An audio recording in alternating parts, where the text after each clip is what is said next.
guys! So, andito po kami ngayon sa City College of Calapan. So, ang purpose po ng vlog na ito ay magtatanong po kami ng mga random student. Itatanong po namin yung differences between the sex, gender, and sexuality. Kasama ko po ngayon yung mga ka-group ko. Hi! So guys, simulan na natin. Let's go!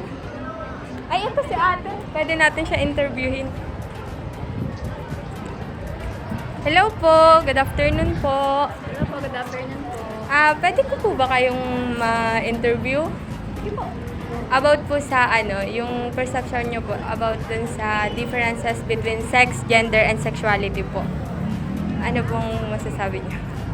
Sex. For me, sex is kung ano tayo as birth, kung tayo ba ay male or female, kung ano tayo nung pinanganak tayo, or kung ano man yung nakakabit sa mga sarili natin ngayon, yun tayo as sex. Or kung tayo ay female in birth, tayo ay female. Pagka tayo ay male in birth, edi male. Kapag naman po sa gender is kung ano tayo, kung ano yung nape-perceive natin ngayon as kung sino ba tayo, kung tayo ba ay nai-in love sa ating same sex or sa opposite sex. Yun yung gender para sa akin. Kung ano yung role natin sa community ngayon, kung tayo ba ay nakikita ba natin ang ating sarili as miss or mister, as sa panglabas naman siya, kung ano yung nararamdaman natin sa sarili natin, kung ano ba talaga tayo.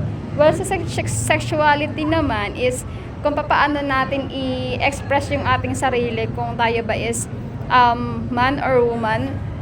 Yeah, man or woman. Kung the way we dress up, the way we fulfill our duties and roles sa community, the way we express ourselves towards other. Yun. Kung paano din natin nakikita yung sarili natin na i-fulfill kung sino man tayo. So, po, may second question po ako. Okay. If okay lang po sa inyo. Sige po, go. Ano po yung pagkakakilanlan nyo sa sarili nyo? Well, I am a woman. I am not female, but a woman. It's easy nowadays to become a female, but a woman is not that easy. Marami kasi sa panahon natin ngayon na ang daming babae ngayon, pero wala na yung respect sa sarili nila as a babae.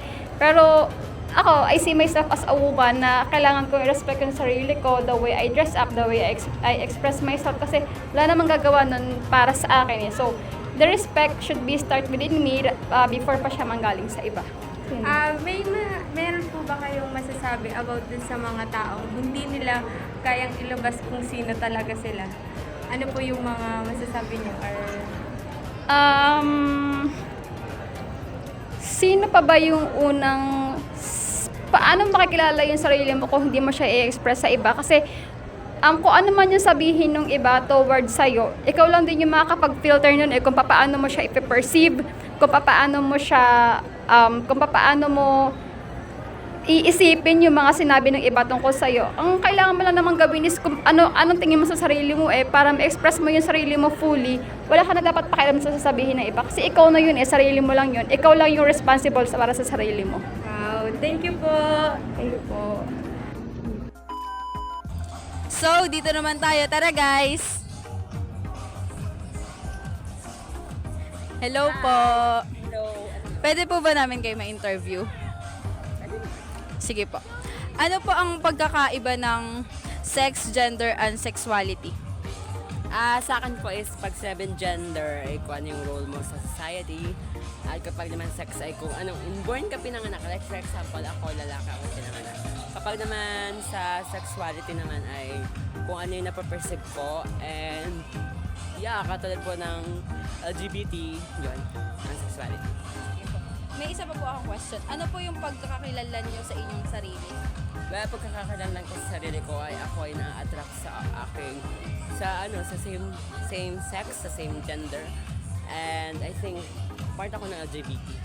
My last question po is, ano po yung magiging advice niyo sa mga taong hindi po nila nailalabas kung ano po sila? Okay, sa tingin ko, just be yourself and dapat wag mong itago kung sino ka talaga and wag mong intayin yung tao na i-accept ka kasi hindi naman kailangan ka. Thank you po. So hello po, pwede po bang ma-interview po namin kayo? Apo. Yan, tungkol lamang po ito sa insight ninyo or yung pagkakaintindi nyo po sa differences ng sex, gender, and sexuality. So, pag po ba sinabi natin na sex, ano po yung pagkakaunawa po ninyo? For me, tulad ko, ito na mismo yung kasarian nung ipinanganak ka ng mama mo. Kapag po naman sinabi po natin na gender, ano po yung pagkakaunawa po ninyo?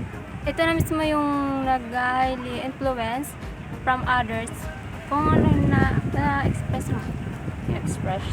Pag naman po sinabi natin na sexuality, Ito yung both akong na-actor ka sa kapwa mo babae or opposite, kasarian ng lalaki, ganun. okay po. So, pwede rin po ba namin na malaman kung sa ngayon po ay ano po yung pagkakakilanlan ninyo sa inyong sarili? Siyempre noon, straight talaga ako, as in, babae ako na nagdadamit ako ng dress, ng mga sexy outfit, ganun. Tapos, siyempre nagkakajowa ko ng lalaki, ganun. Pero ngayon, parang na-express ko yung sarili ko as, balik ko, ganun ba, very sexual kasi na-attract na ako, parang nagkakaroon na ako ng, feeling sa kapwa ko, Kapwa ko babae. oo, ganun. Pero nagkakaroon pa rin ikaw ng feelings or na-attract ka pa rin Sa lalaki, sa lalaki. pero hindi gaano kasi na nga talaga sa babae na talaga yung Sa babae na ang iyong attraction ng attention. Oo, So, kailan mo napagtanto na ganyan ka? simula nung parang naramdaman ko na may feelings na ako sa taong yun. Dahil lagi ko siya nakasama syempre. Tapos nagsimula lang kasi yun nung nung tinanong niya din ako, nung tinanong ko siya kung ano yung kanyang gender, kung talagang siya babae o lalaki. So, sinabi niyang bi siya. Siyempre parang, parang may hangin na biglang pumasok sa akin. Tapos bigla ko siyang nagustuhan. As in. Okay. So, ano naman po, kasi 'di ba, na-express mo naman yung kung sino ka talaga, naipakita mo kung sino ka talaga, at ano naman po yung maipapayo nyo sa katulad nyo na hindi pa kaya na i-express yung gender nila or hindi pa nila matanggap, hindi nila maipakita sa iba yung tunay na sila at yung pagkakakilala nila sa kanilang sarili. So yun, mapapayo ko sa kanila kung di pa nila na-express, kung di pa nila nakikita kung ano talaga sila, is sa kanila yun. Depende yun sa kanila siyempre kung maano din nila, matatanto din nila na siguro madadama din nila yun.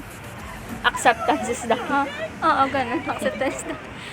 So, sige po, thank you po sa inyong oras na inilaan. Salamat po. Sige. So, ngayon naman ay hahanap naman tayo ng ika-apat na interview natin. Ayun, ito si Kuya. Kuya, pwede ka po bang tanungin? Ayun, pumayag. So, tatanungin ka lang po namin kung ano yung pagkakaintindi or perception mo dun sa differences ng sex, gender, and sexuality. Sa sex ay yung kasarian mo nung ipinanganak ka. Sa gender naman ay kung anong ina-identify mo sa sarili mo. Sa sexuality naman ay kung saang gender or sex ka nagkakagusto. Ayun. Tanungin naman kita kung ano ba yung pagkakakilala mo ngayon sa sarili mo? Ako, lalaki, male. Straight. Straight. Ayun. Dahil na-identify mo kung ano ka talaga, ano naman yung masasabi mo dun sa iba na hindi nila ma-express kung ano ba talaga sila, kung sino ba talaga sila? I-express nyo ang sarili nyo bilang kayo. Huwag kayong mag-rely sa opinion ng iba. Basta kung saan kayo masaya. Ayun. Thank you po.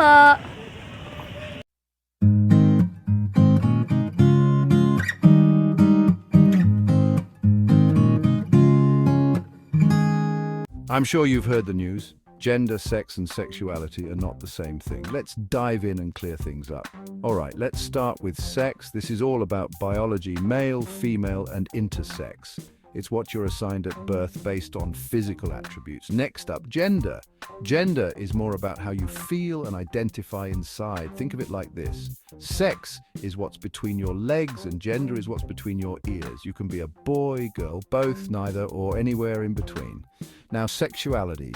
This one's about who you're attracted to, romantically or physically. Whether it's boys, girls, both, or neither, it's all about love and attraction. So remember, sex is biology, gender is identity, and sexuality is attraction. 3 different things, all important in understanding who we are. Got it? Awesome.